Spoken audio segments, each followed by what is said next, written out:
Hello, everyone. Thank you for coming. Thank you, FOCA. It should be FOCAS, right? But okay. Thank you for those guys for inviting me. It's a real pleasure. It's fascinating to come here, to come to this estate, to experience this, something that you don't often get to experience, which is to be in a place and to be inside a place just on the kind of brink of its destruction. Although, of course, we don't know. It could be next month or it could be 6 months. It's just impossible to know. But there's something very strange and poignant and almost emotional about being in this block and walking through these rooms. And then some of you might have gone and explored a little bit further upstairs and seeing the kind of doorways and door frames and sort of traces of people's lives that have been left behind. And I think that that's something that all of the artists are sort of trying to engage with. So we can get to that. And I'm also kind of wondering, when was the last time like 40 people were in this room? and then I think it was probably like a funeral or something. So then it stopped being funny. But it's kind of weird to think about the occasions that would have been had in this room. And these kinds of spaces are like sort of time machines in some way. So I haven't met all of the artists, and especially not him. So what I think is the best way to start this is to sort of go around go down the line, and just let each artist introduce themselves and also just say something about their work. Hopefully not what's on the caption. Something else about their work and why they chose that particular work for this space and what the inspiration was behind it. So let's just go down. Yes, please say your name and what you did. Hi, my name is Ria. I'm the one who did the book curation on the kitchen cabinet.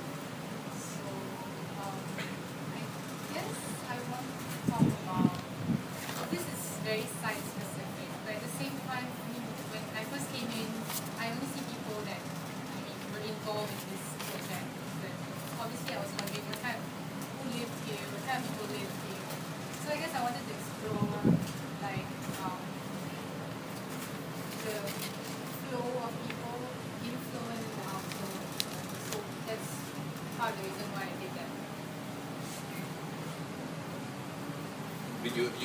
You mixed up cookery books and sort of social theory books, Yeah. political theory books about Singapore in particular. Yeah, because I guess I was given the space in the kitchen cabinet, so I asked the question of what kind of cuisine do you want represented on the table, and I guess that's because I was likening this idea of closure to as a metaphor to what has happened to Singapore recently. So that's really what I was trying to show, and I hope it provokes some questions in the laboratory argument. Okay, I think there's probably things we'll come back to, but let's just keep going down the line. Hi everyone, I'm Hans. I'm not an artist by training. I was trained as a product and industrial designer. And I'm responsible for the glass piece at the back, the mirror piece, called Mirror Mirror. And I think frankly speaking, when I was invited to come into this space to take a look and find points of inspiration, I've already been looking around Singapore for mirrors, because I've been working with fabricators to develop ways and techniques of printing on mirror, to make a series of mirror pieces. So when I was invited here, unbeknownst to the organizers, I was hoping for a mirror when I came. Yeah, so when I came, to find one in the space. Yes. If not, I might not have participated in this. That mirror was amazing, and I wanted a piece of that, so that's why I made a piece. So your piece is actually, you took a photograph of the mirror Yes. and the wall around it, the toilet and all that stuff, Yes. and then you printed it onto a mirror. Yeah, the pigment was directly printed on the mirror, so what you see, the whole piece, that was a bit printed mirror. But once you print onto it, it stops being reflected? Yes. Okay, so in a way, it stops becoming a mirror. Other than, I had masked the mirror and the image, and left it transparent, okay. so that part wasn't printed, so it's still exists. Okay, I need to go and look at that again. Yeah. But one of the things that was really nice about your piece, just as a sort of quick observation, was the way that you captured some of the very small details of the space and the kind of very personal details of the space, like this strange kind of floral marking that we see around in the kitchen. And I presume you kind of did that on purpose. You wanted to... Yeah, I wanted to maintain the charm of the piece in the scenography, so it worked out quite well.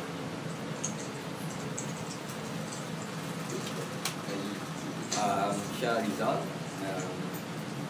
practicing artist. Before doing fine arts, I was actually doing street art for about close to 15 years.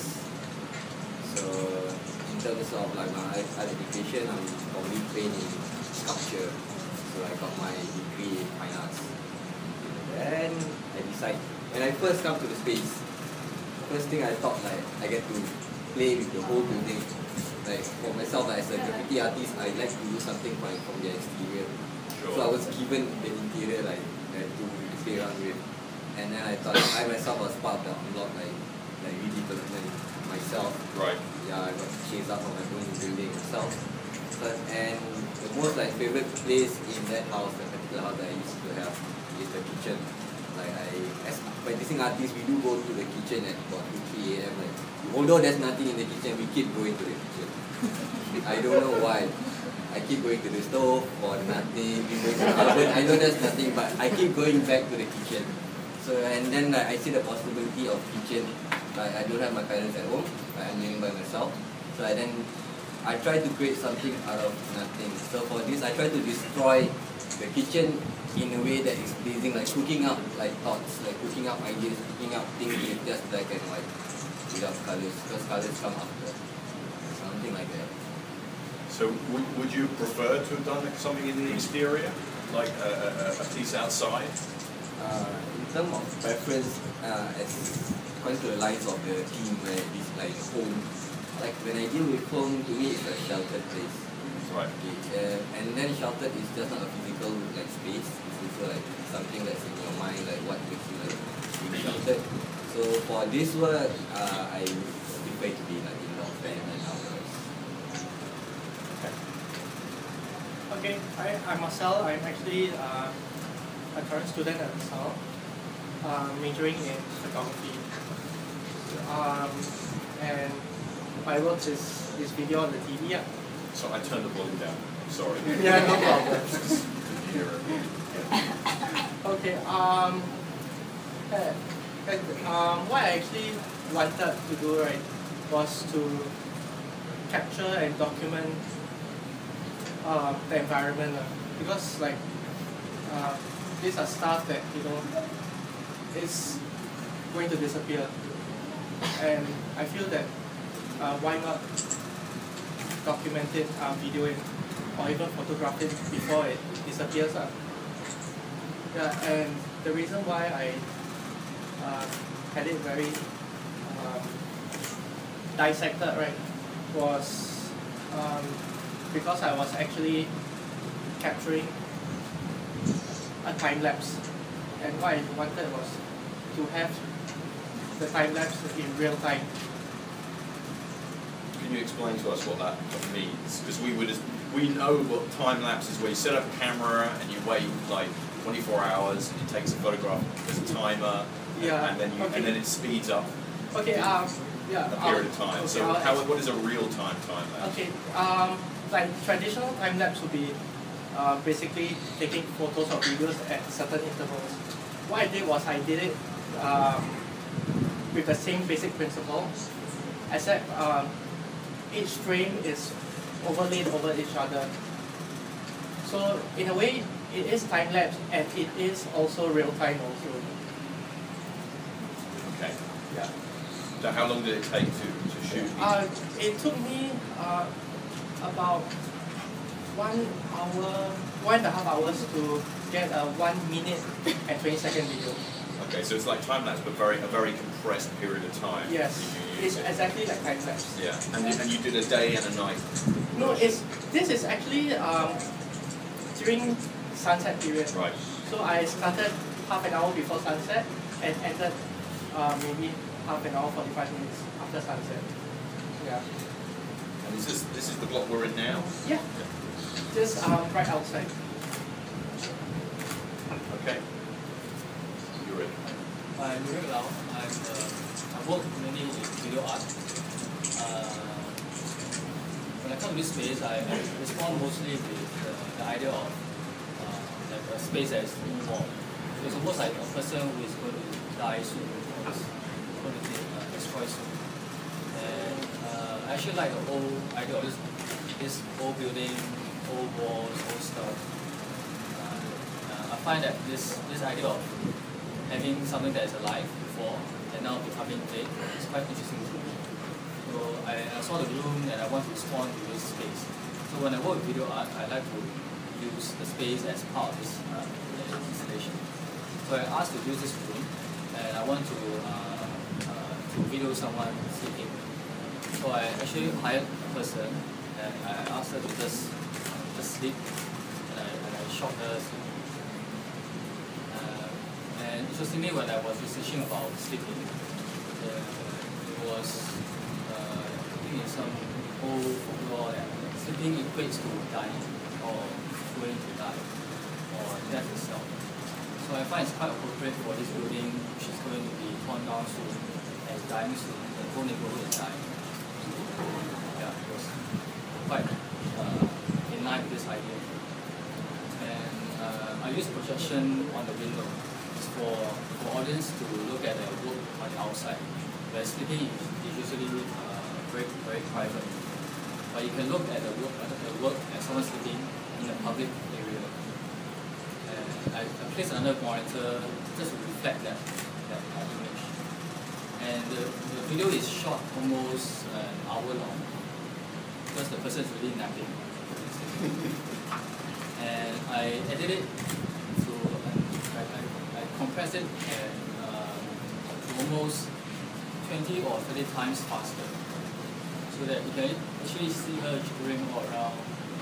Only when she shifted her body, I slow it down. So there's not, some parts are very fast, some parts are quite slow, some part is like almost in real time. But to the end, it's quite mixed up. Did she tell you what she dreamed about? Yeah. What? About me. Okay, let's go no further. And is she gonna see it? She said she will come here. Okay. Cool. Yeah. Hi, I'm Azanti. I come from a design background, actually. And I also self-invited myself to this show when Melvin wrote to me to ask about somebody else. Because I'm really fascinated by this topic of the changing urban landscape and how that affects how we live, both in terms of where we are moving in the future and also like what we have as memory space. So I did that piece, the installation of the swing and the barrier space. It's best experience by itself. I think you really get the sense of, at least how I personally feel when I think about the environment changing so fast. Yeah, it's a bit of a downer. Yeah. It's kind of, yeah. As you, I think you said it in your notes, like it kind of offers a potential of pleasure, but then you deny it. Yeah, kind of. Which is why my day job is as a designer. Because I think with art. Yeah, it's a bit of a downer, I guess, but it's happening everywhere. It's a global issue. So this rapid urban development kind of thing. And I guess what just concerns me is that there's lack of documentation, I guess, or people don't think enough about it because things get pushed away too fast. Okay. Hello, I'm Pei Ming. My work is the sound installation on this side of the room, the main room. Basically, my work deals a lot with the relationship between sound and visual image. So for me, I think people are often in a constant rush to photograph. And as long as we know that something or somewhere is vanishing, we'll be on a rush to photograph, to document something that is almost going to be gone. But we often don't care about it when it's all over, like when we know that, okay, it will be all covered up and things will be gone then, and we'll stop being very concerned about it. And I felt that sound itself is the only witness or the testimony to the whole event itself. So that's how the work came about. Yeah. You mean the event being the demolition of a yes. block? Mm-hmm. Is that something you've seen, you've experienced, or you live nearby when a block was destroyed? I think I am the kind of person who constantly went to photograph, and then I realized that how I've actually missed out the whole event just by wanting to, the eagerness to photograph kind of kills the event itself, and I wanted to use sound itself to re-represent this kind of relationship. So when we walk into that corridor of kind of walls, yeah. What are we listening to? We're listening to a recording of... A recording of demolition kind of sounds. So the soundtrack was collected from several places, then I kind of put them together. If you realize, these sounds are almost so common that you don't even realize where it's from anymore, because we hear them all the time, everywhere. Yeah. Well, I guess it's the sound of demolition. It's also the sound of building as well. It's interesting. They're almost interchangeable. Yeah. And I guess once this place is scaffolded, we don't see them anymore. And I find that kind of charm kind of vanishes, and people stop coming here to see it anymore, to listen to it anymore.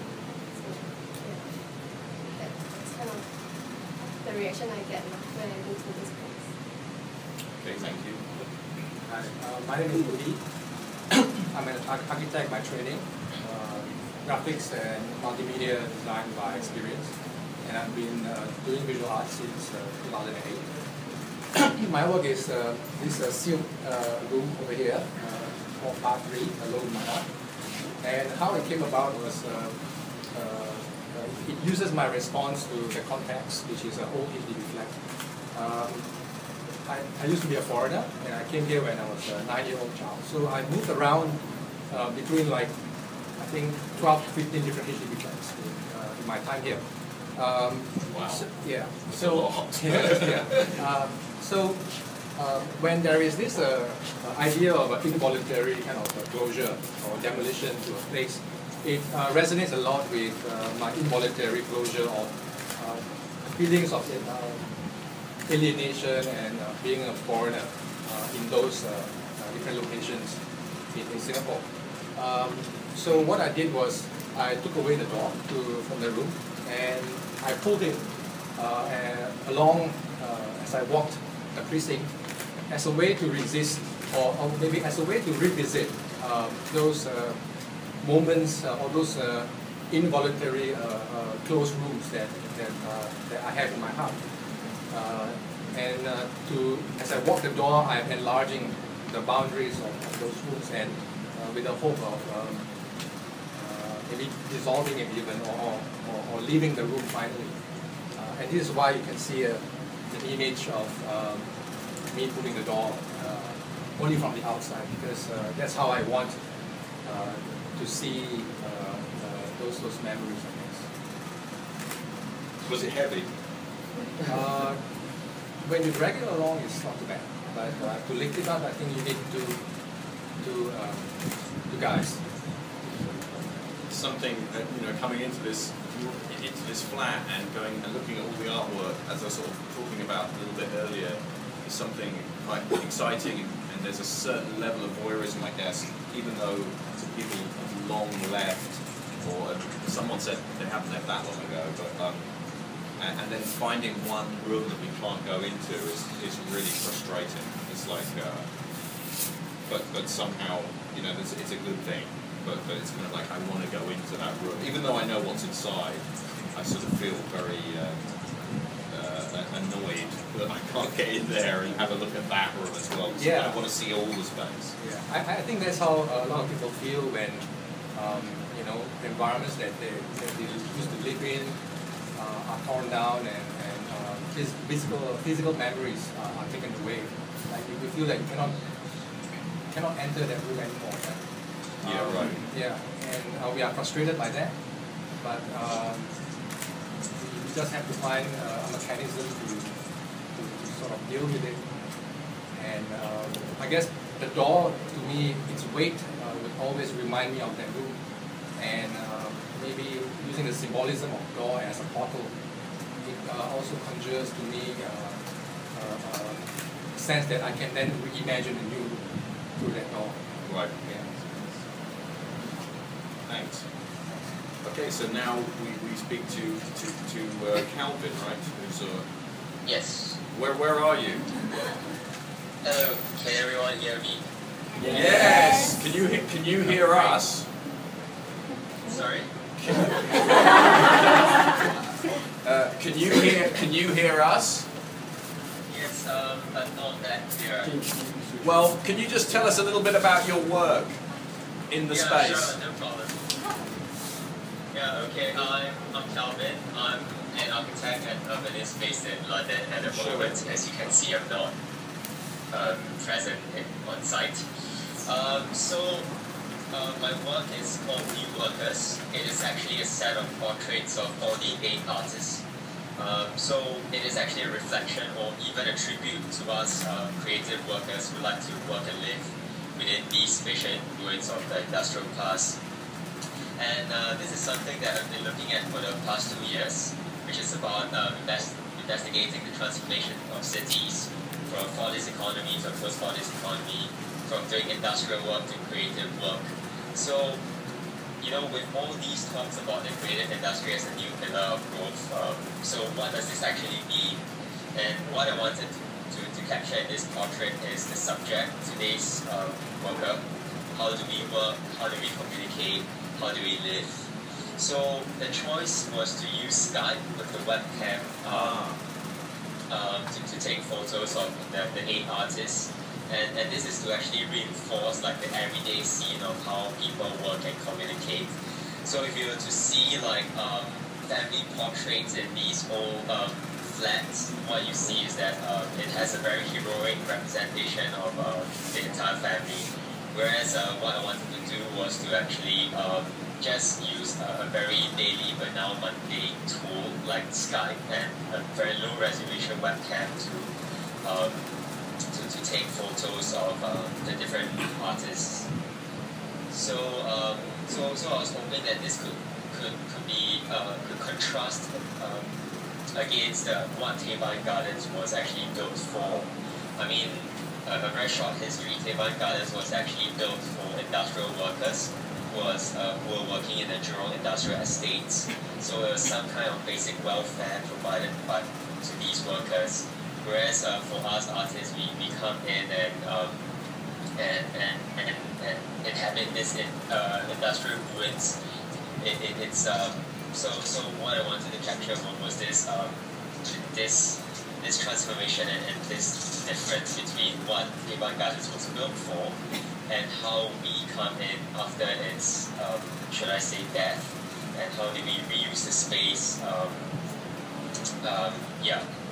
So to summarize, it is a representation of us, the artists. Okay, a quick question. Did you sort of manipulate the images afterwards in Photoshop? Or is that pretty much like blow-ups of the Skype captures? It's the blow-up of the Skype captures, and obviously that there was some blurring to be done on the edges, but the images are meant to be quite blurred to start with because of the low resolution of the webcam. This is just really an observation rather than a question, which is because it's sort of a reference to the Jeff Wall work, right? The young workers, and his portraits are incredibly sort of stark And also, if I recall rightly, the subjects are not actually looking at the camera, they're sort of looking off and up as well, as if they're sort of looking into the future. And one of the things that happens with the Skype pictures is because they're looking into the lens and you then blur the image, they almost become a lot more romanticized. Whereas the work you're referring to is the opposite. Well, there's a certain level of that, but because they're looking up, but these guys look very sort of dreamy, and they look like there's some kind of romantic sense around them, which is the blurriness of the Skype image, I guess. Yeah, definitely. I think Jack Wall was actually one of the it was actually the main reference for my piece. So Jack Wall's subject was basically looking into horizon, very much similar to the Soviet kind of very heroic representation of these migrant workers. Whereas what I wanted to do to capture was not to capture the heroic side of us creative workers. What I wanted to capture was literally this, I wouldn't even want to say dreamy, but this mundane, everyday, very non-heroic sort of scenario and environment. So that was essentially what I wanted to capture, which is the non-hero, the everyday. Okay, thanks very much, Calvin. Can you stay on the line? All right. Well, we've covered everyone, right? Have I missed anybody? Okay. I had just a thought which I wanted to just throw out, see if anyone wants to respond to it, rather than kind of make you all answer it. Although I hope some of you do. Which is, again, it's sort of a comment really. Which is, it seems that there has been a lot of contemporary Singapore visual art and also moving image work has been dealing with this idea about documentation and capturing things before they go, and it almost seems to be, interestingly enough, quite young artists that seem to be very concerned with this, often rather than older artists, and there is this sense of nostalgia, inevitably, and a weird kind of nostalgia almost for things that existed that you don't even have necessarily a very clear memory of. And one thing that worries me about it is that there's almost a kind of fetishization of things that are about to be destroyed, a kind of a sadness, a constant looking back, a constant worrying about the demolition of history. And it doesn't seem to be, my worry about that is it's sort of a dead end. It's like, yes, things are destroyed, that is sad, but that is life, that things die and we move on and new things take their place. And I'm just sort of wondering whether there's a danger that work that is continually about documentation, is continually the sort of downer, on the downer tip, about, oh God, how terrible is this thing? Where do you go with that? Because it's something we can express quite simply. Even just walking through this flat without the artworks, we're going to feel some of that. So this is just a kind of attempt at a provocation. What is the point of all of this nostalgia and worrying about things that are torn down and that kind of stuff?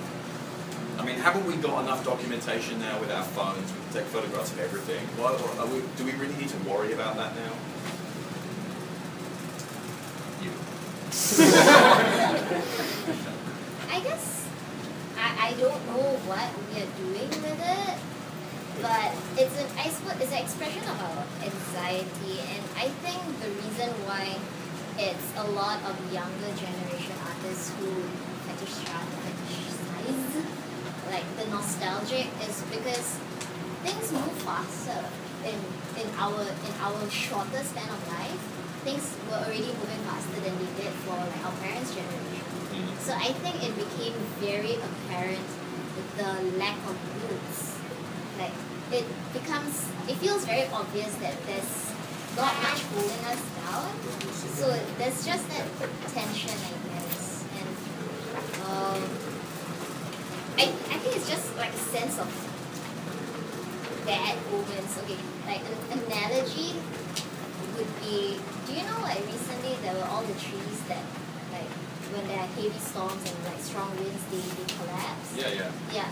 My mom used to work like in the botanical side of things, like she was with Ann Parks for a while. She says the reason why they fall really easily even though they're such huge trees is because we implanted those trees like almost when they're full grown, so that they never really ever had time to dig those roots in. So now that progress, you know, like wanting to build up a garden city very fast, is killing people up. What do you mean when the trees fall on their heads? You know, that seems to be. So you're the tree in this metaphor. I don't know, but it's just a sense of like, I don't know how long this will do. You don't know how long? This state. Okay, so that's this kind of almost a sort of abstract anxiety about what is the future and what is holding us down. Where do we come from? Anyone else want to speak to this topic? I'm not so young. You're the oldest here, let's be frank. So like younger scientists.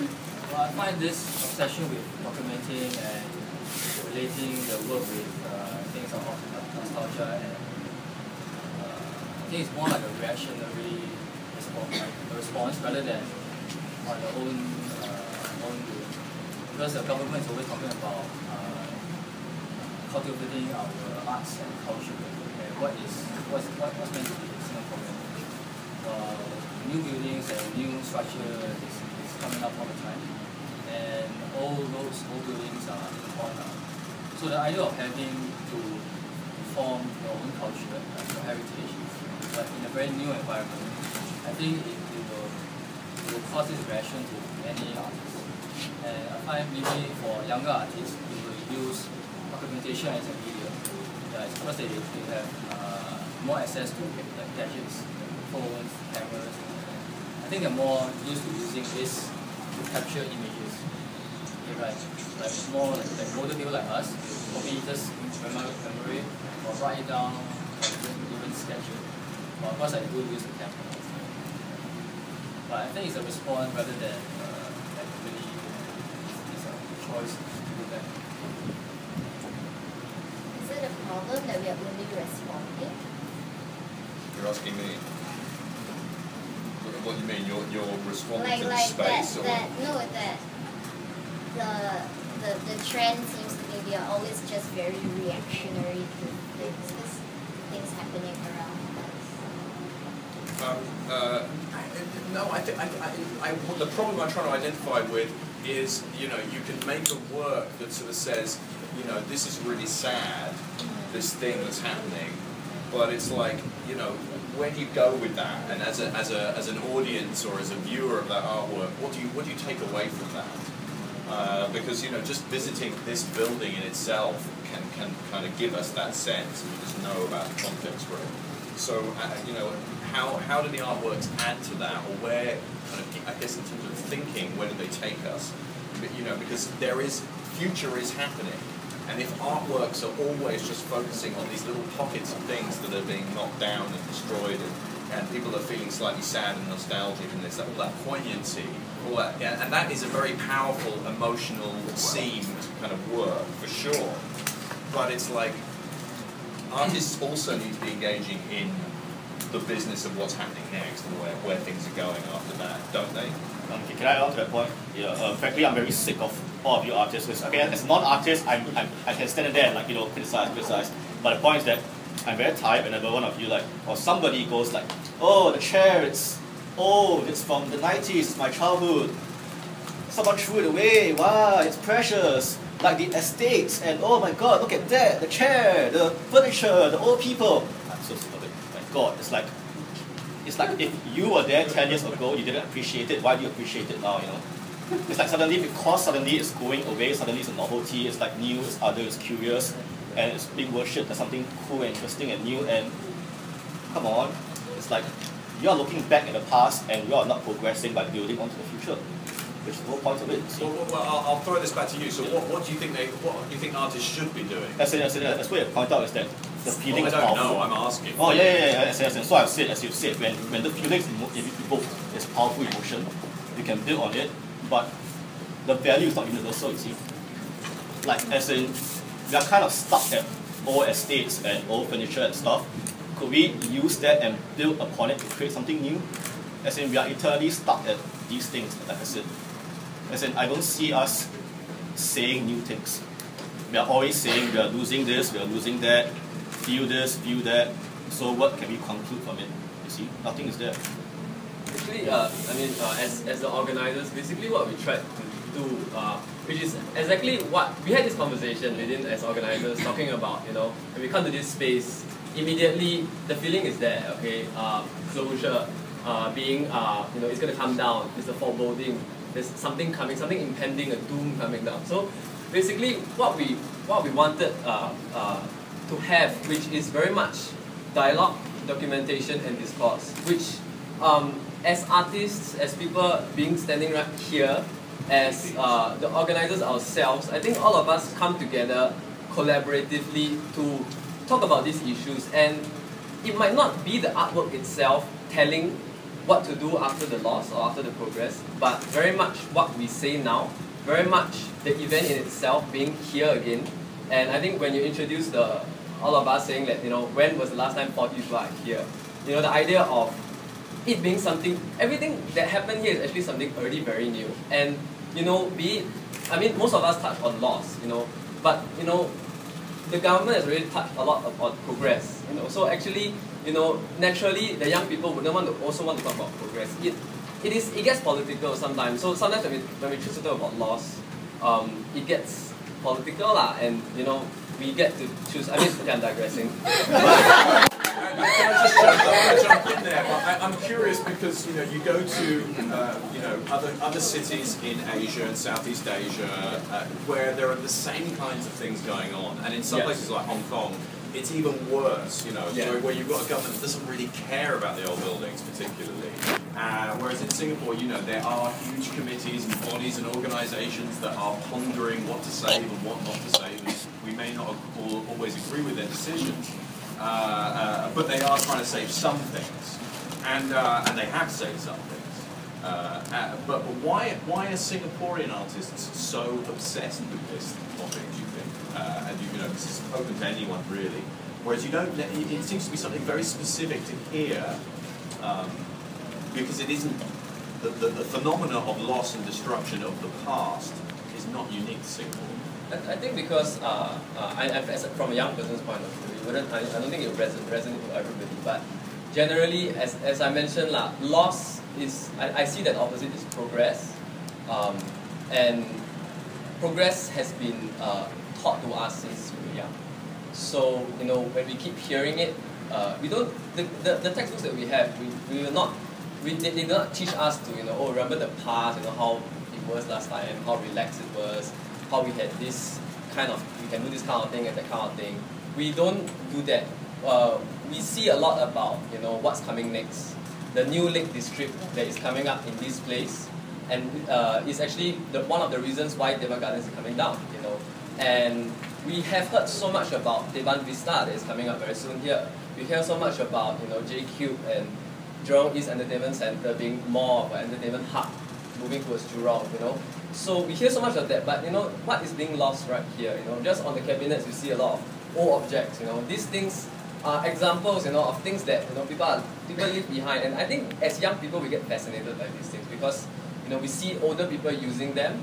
Older people see them as normal things, but we see them as things that had a history, had a place, and place becomes a constant nowadays. Place has become a change has become a constant, and place has become temporal.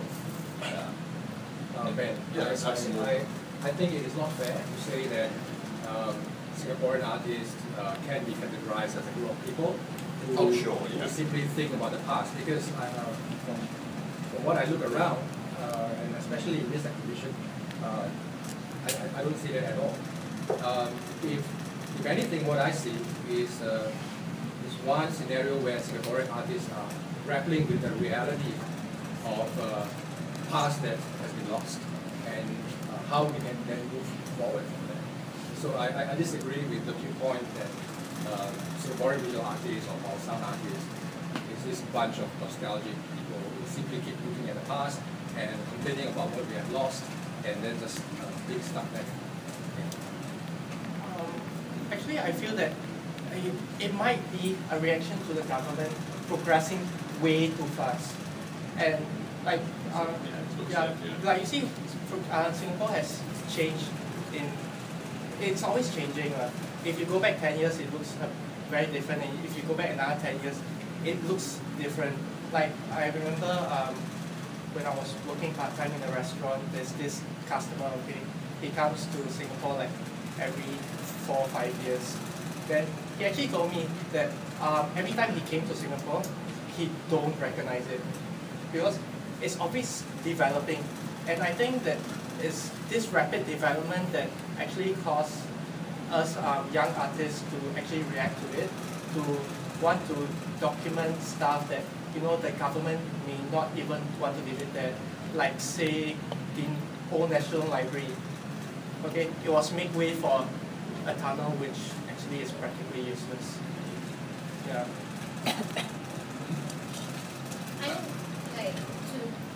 I suppose, like, since we are veering a bit towards the political right now, right? I think like what the trajectory of all this nostalgic themed work, I think it's also just offering an alternate narrative to what we hear around us all the time. Because I suppose what might be a bit more unique about Singapore is our media, which, you know, has a very clear plan and storyline, and that's all what we hear all the time. So I guess the reason why we are so obsessed with capturing everything that is old and is in the past is because that is not something that is on the national agenda.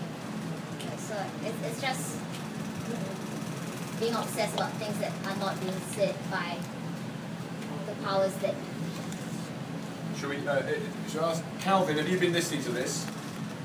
Yes, I am. You got anything to say before we open it up to questions?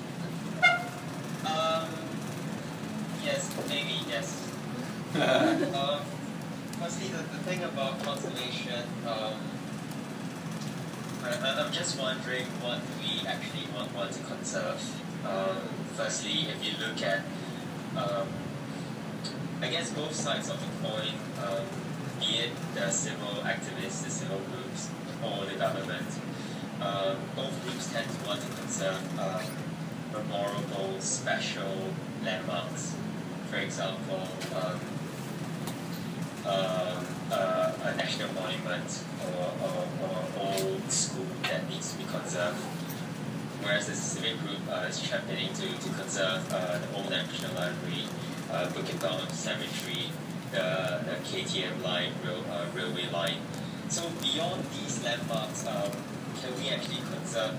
What I'm interested in is questioning, like, can we actually conserve something that is literally every day, but now as the HDB flat that we are currently exhibiting in. So how do we conserve these aspects of Singapore, which tends to get neglected? And how do we? Second question is, how do we actually conserve in a non-heroic way? What I mean is, if you look at Gilman Barracks or other areas, it has always been conserved into either an art gallery or restaurants or bars. This seems to be the typical way of conservation. So can we actually think of maybe a third or fourth way of conservation? How do we actually conserve it so that we can actually allow people to reuse it again in a different way? Thank you. I think I'd like to add to this point. I think one of the reasons why we also want to hold the art show in a HDB flat is also to be a bit reflexive about the past that happened here. I think the idea of reflexivity is how do we negotiate with what happened in the past, so that when we add on to, so that we can add on to what we want to do next, there is this kind of, we can still go back and remember what the past was, as well as move forward through remembering what the past is. That's the idea of reflexivity. And I think when we see things like Gilman Barracks, the way it changes, sometimes it literally reinvents itself with no knowledge of what it was. Gilman Barracks is partially a restaurant, has a history of being a restaurant, has a history of also being barracks and army barracks. So, when we take over this space, however, we try to remember what was this space. At the same time, we also try to think of the future of this space and sort of, I think a lot of artists here also have also sort of thrown questions when you read their statements and look at their art piece and interpret it.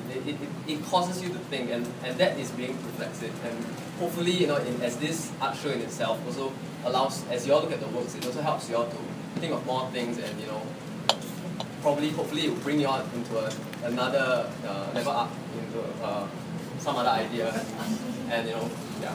Is there a need to be reflexive? I mean, in the context of Singapore, where home is not really home, heritage is not really heritage. Is there a need to be reflexive? Maybe you should just do away with this issue altogether and just embrace progression. Like, Are you human? You have enough. So you hold on to things.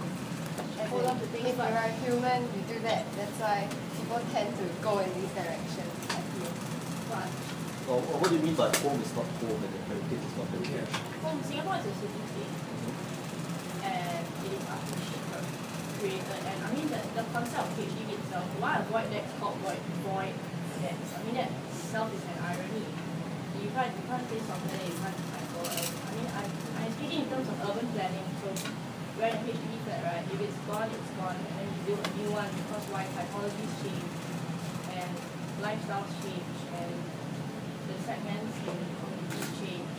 So, I understand what you're saying about trying to look at the past to inform your decisions in the future, but what if we just stop being so over-reflexive and just take change as it comes?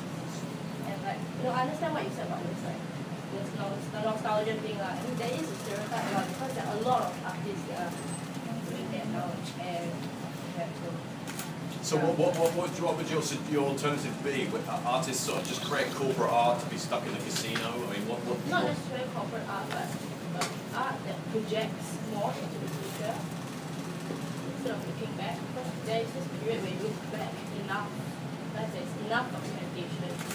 Maybe question where the line of documentation ends, and which era, and when a new era starts. I mean, these are just questions that are going through my head. Yeah. I think we could talk about this all night, and it's a big topic. And I think what I'd like to do, and maybe we will talk about it all night, but what I'd like to do is open up, because people have seen the artworks, and let's sort of get back a little to the artworks before we wrap up. If anybody has any specific questions or comments they would like to make about the artworks that they've seen, that would be really good. If we can hear what people have thought, or any specific questions they have for the artists. Okay, I'll ask something. My foreign friend told me why is it that Singaporeans are so resistant to fall to something whereby a lot of old buildings in Singapore compared to other countries are not exactly old because we tear down things before it gets old. So my question to the artist is that how do you choose something that to you is meaningful and old, and why you choose that to represent it? Because things hold different memories to different people, and how each individual interpret a memory of a location or something is very different. So how do you all choose? How do they choose what? What is worthwhile to remember and to present and to share? Okay. Do you want to answer that? I guess for my piece, I was trying to focus on this idea of continuity as well as something a bit more celebratory, but at the same time it's up to you to think of well, now there's a loss, now there's a space, now there's a void. I mean, for you yourself as a viewer coming in here thinking, okay, there's a lot of loss, I feel a lot of loss here, but what else what do you want to represent? one of the reasons why I did the artwork was because I feel like there's a contradiction now. On the one hand, like this brand that Singapore is trying to portray, brand itself internationally. So then you have all these kind of people coming in, and at the same time there is this underlying push to ask citizens to ask themselves, okay, your heritage, like talk about your heritage, think about your heritage, think about your identity. And there's the contradiction there, but if the citizens can't come up with anything, maybe it's time to move on and find something more celebratory and something like to reinvent themselves. And that's just what I was thinking. Something more reinvention. Maybe we'll just hold that question in the back for a second. See if there's any other specific questions about specific artworks, or is everyone just very hot at this point? I found something interesting in Hilling's work, the walls and this. One thing I noticed when experiencing his space was how narrow things were. Because I live in a place, I just live next neighborhood, and the rooms are very big. But every time I go into a new condominium, I find that it's very small. And that's the same feeling I get from these spaces, because I'm very sensitive to space and how everything seems to be getting smaller and smaller and more organized and how to organize things. And it's just an observation. This works with me more because they speak to me about the space that we live in. So that's one thing. And I guess one thing that strikes me about the whole thing of loss is how we're quite numb to it, I feel. Like, we're very used to walking along the road and seeing construction all over the place. And we're very used to seeing in corporate offices and schools all this progressive art, abstract, and in graphic design assignments when they tell us, do something about Singapore culture, we do feel stuck.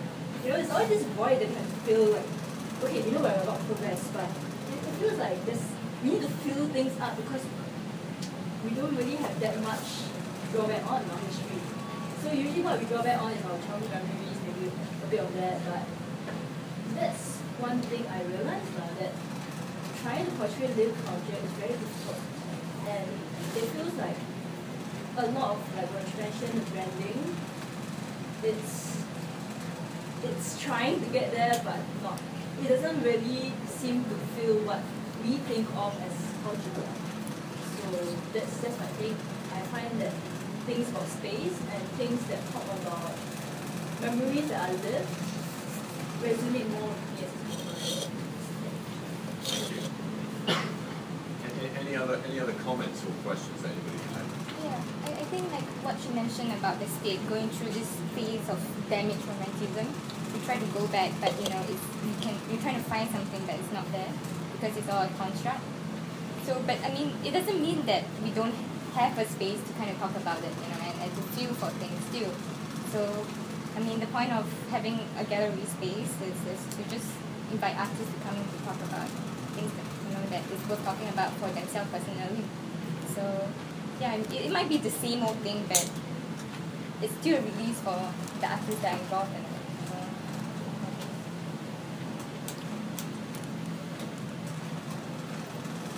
Okay.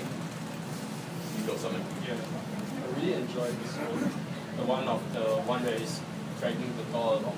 Because there's a power relationship that I find quite something that I can relate to. Because in Singapore, as we all know, there's this politicization of everything. The HDB flat was built by someone else. Someone chose the design, someone chose to assign different roles to different rooms. The living room is assigned, everything is assigned. And through the act of like cathartic, I see his work as quite exemplary of what we talk about in the act that he dragged that door around as a cathartic response, as a knee-jerk response. I don't agree that knee-jerk response is a recent. As artists, after doing a work, do you realize why you do it? It's almost like through it you find a resolution for an issue or problem. That's for me what art is. The ongoing process of changing, and yeah, and I feel that a lot of the works does have this sort of emotional response towards spaces, and it's natural for anyone to feel upset or angry when things around them are lost.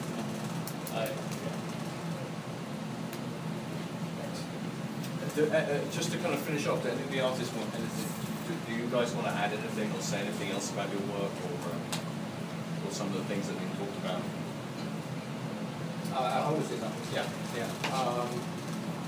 Why I'm drawn to the past is because I want to connect to memories, or rather to people who means a lot to me, who might have existed in the past. And when people, it doesn't only be my family or even friends or friends of family, but also the idea of a society that existed in the past that somehow leads me all the way back to the present. And if I imagine myself as a part of a chain, as an element in a chain, the more linkages you find, the more you can feel gravity, the more you can feel rooted into a place. And in that state of mind, I feel extremely empowered to think about the future. Otherwise, I would just be floating in the air, and there's no connection with the ground. And everything I think about starts becoming really generic and not specific to the history, the culture, and the society that I live in. So that's what draws me towards the past, because I see it more as a relational kind of an exercise, and not an intellectual, cultural pursuit, or even a nostalgic pursuit. Okay, thank you very much for your kind attention. I think the last thing we should do is just give a little hand, or a big hand, to the artists.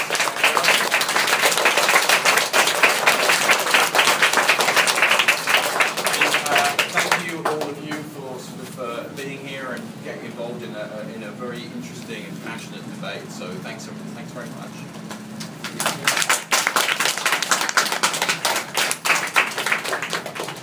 Bye, Calvin.